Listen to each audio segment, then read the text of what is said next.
Welcome back to Australian Patent News. Today we'll be having a look at the US Apple-Samsung verdict from the 24th of August. Nick will be interviewing one of our clients with a new social real estate idea, and I'll be interviewing Mark Wilson from Ditchet with his new automated subsoil drainage installation technology. The latest verdict in the Apple-Samsung patent wars was handed down last Friday in the Northern District Court of California. The case involved 4 design patents, 3 utility patents, and trade dress. Apple was claiming that Samsung recklessly copied those intellectual property rights, and the jurors found the same. So the jurors' verdict involved Samsung paying over $1 billion of damages to Apple for the reckless copying, although it should be noted that this damages amount could be multiplied by Judge Koh given the willful infringement situation. The case is one of 50 cases being litigated between Apple and Samsung around the world in over 10 different countries. So just today, Apple has lodged a schedule of Samsung products it wants removed from the market. That is, Samsung products they're looking for a ban on, and they include the Galaxy S 4G, Galaxy S2 ATT, the Galaxy S2, Galaxy S2 T-Mobile, and other Galaxy S and S2 phones. So what's going to happen if this ban is upheld, and what's next in the case? Well, Judge Koh is going to review the damages amount. Samsung is going to appeal the verdict if Judge Koh doesn't override aspects of the jury decision that she feels were wrongly made out. If Samsung appeals, they'll be appealing to the United States Supreme Court, and then if things don't work out there, further to the Court of Appeals of the Federal Circuit of the United States, which is a specialized patent appeals court in Washington, D.C. In a statement Samsung made, they claimed the decision was a loss for consumers. In the short term, yes, it's a loss for consumers, but in the medium to long term, it's a strong win for consumers because ultimately, the reason why Samsung copied these Apple technologies is because consumers like them. And in order for Apple to come up with these new technologies and features, they had to invest an incredible amount of money in research and development. That research and development is incentivized by intellectual property protection. So without the incentivization of protection for new technologies, you don't have the level of R&D investment, and you don't have new features and technologies coming to market as quickly as they would have in a context where patent protection is enforced and respected. Well, I think in this case, Apple CEO Tim Cook has showed very strong leadership in not settling. Both he and the team at Apple obviously had a high degree of confidence in the intellectual property rights they'd filed, that they would be valid, and that they covered Samsung's products, and they stuck to their guns. I think that has led to this very strong outcome. This case will clearly give Apple a high degree of confidence in pursuing its intellectual property rights ever more vigorously around the world. Of particular relevance is another case that is pending in the same court that this jury decision has just arrived from, and that relates to 8 Apple patents, and the commentary is online that those patents, if found valid and infringed, will have a much more significant impact in terms of a damages claim against Samsung.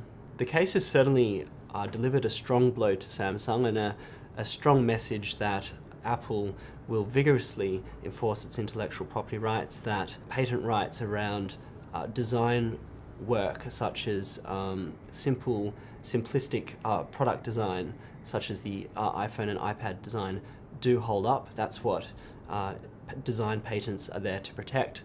While this has been a blow to Samsung's reputation, no doubt they're re-engineering their products around Apple's patents even as we speak, and have already done that successfully on a number of accounts. So the S3 is clear from this case, and I think we'll see less of these types of conflicts in the future once the current swathe of cases is decided.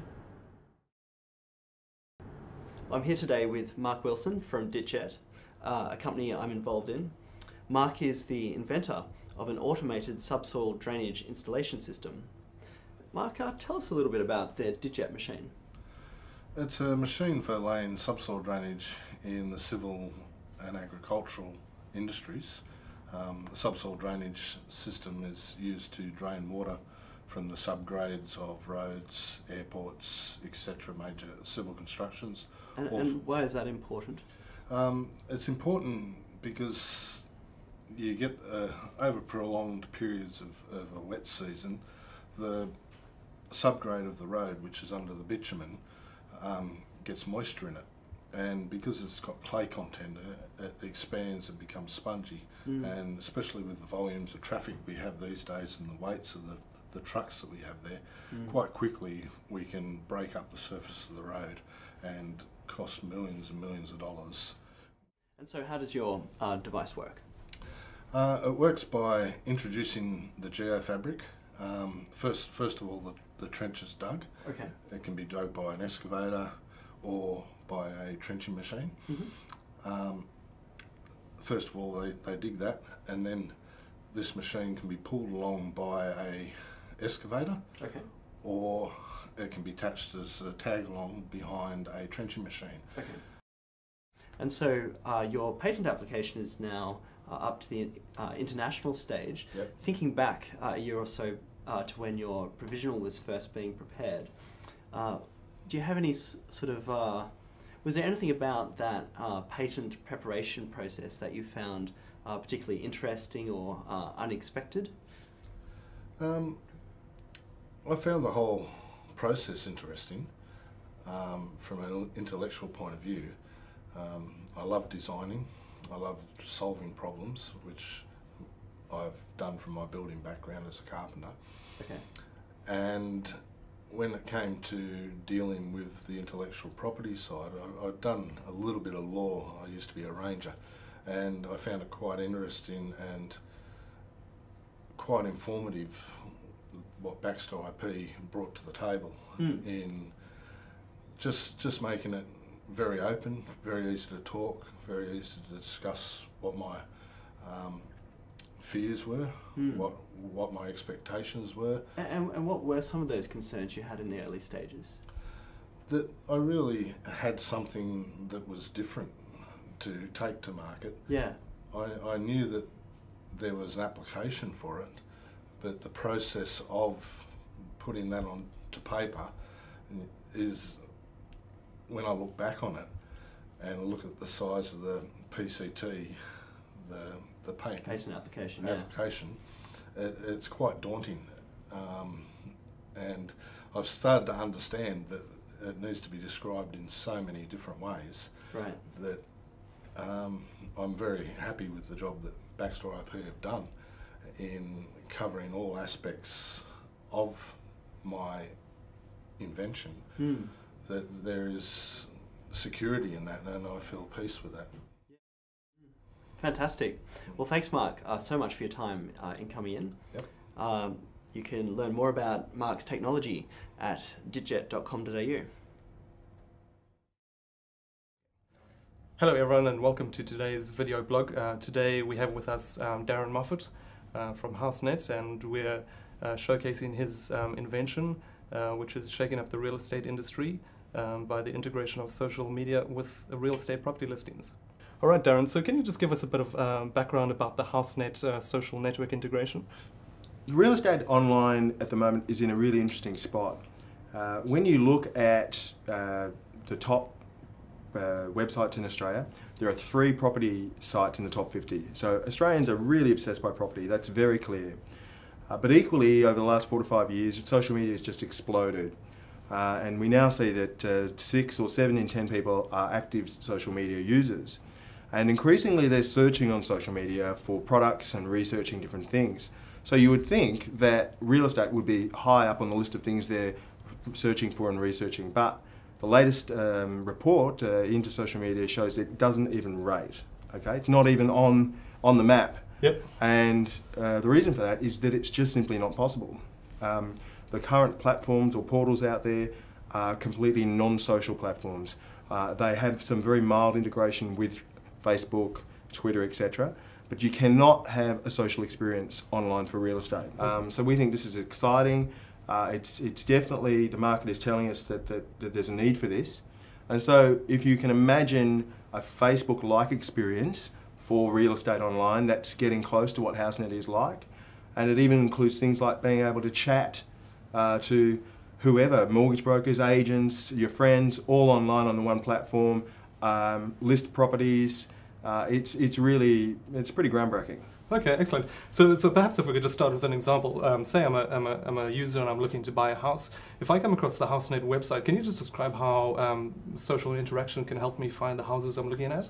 Yeah, sure. I mean, basically it has a very strong listings engine as well, but the key point is that anyone can create an awesome listing for free, and the listing is social and truly viral. What do you mean by that? Okay, so at the moment if you go onto one of the big portals, you can't create usually a free listing, you've got to pay pretty handsomely for it. Mm-hmm. But the listing itself is probably not truly viral in the sense that the platform it's built on is not inherently social. So this is very different. You create a free listing that's really slick, and because the whole platform is social, people seeing that listing and clicking on it and sharing it, it goes viral in a new and unexpected way that you might not get currently with the existing platforms. So does that mean that you could use existing social connections to, say, find people who are offering houses or people who are looking for houses? Is that Absolutely. Correct? So what you can do is you can search HouseNet for real estate agents, solicitors, mortgage brokers, bankers in your suburb. You can connect with them on the site. You can check them out through our special Vital Stats feature and what their performance has been like over the last 12 months. This is really exciting. You can't do that currently. Yeah. Excellent. And so we've discussed the aspect of HouseNet from the end user experience, but what about from real estate agents? Yeah, look, again, that's an exciting question. We have been out talking to lots of industry people over a really quite a long period of time, and there are several key problems that they've got. One is that they're finding it really difficult to manage their social media. It's causing people a lot of angst in small business, like how do I manage this stuff? It seems like so much work. So our solution is to allow them to publish out to Facebook, LinkedIn and Twitter with just one click. The second problem that small business has is SEO or visibility on search engines, and we think we've got some good stuff there for them. If they can use HouseNet to blog, for instance, create content, unique content, search engines will pick that up, and they can be linking back to their home website for their own business, and this should boost their search engine rankings. And the third and most intractable issue for small business is really just attracting new business. You know, that's the engine of any business, and we think that HouseNet's going to be a real win for small business because it boosts their profile and gives them a level of engagement and interaction with potential clients that they're simply not getting on their existing portals at the moment. Why did you consider patent protection in the first place?